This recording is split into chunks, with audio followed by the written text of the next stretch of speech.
Nagsimula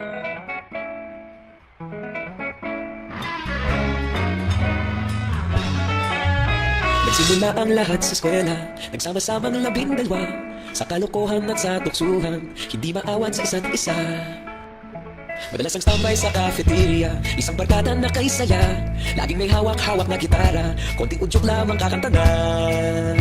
Kay simple lamang ng buhay nun, walang mabibigat na suliranin, problema lamang laging kulang ang datong. Saan na napunta ang panahon? Saan na nga ba? Saan na nga ba? Saan na napunta ang panahon? Saan na nga ba? Saan na nga ba?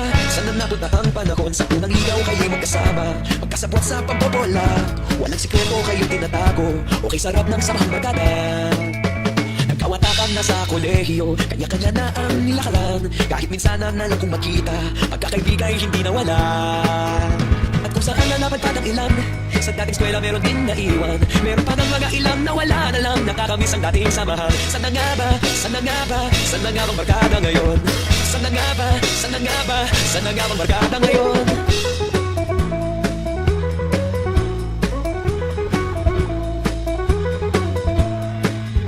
Ilang taon din ang nakalipas, wala pa sa aming tatay na nagsusumika po bang yumaman at guminhawa ang kinabukasan. Paminsan-minsan kami nagkikita, mga naiwan at natira, at kahit nung araw namin sa eskwela, pag magkasama ay nagwawala.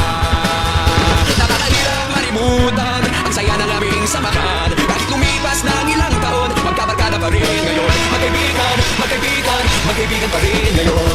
Magkaibigan, magkaibigan, magkabarkada pa rin ngayon.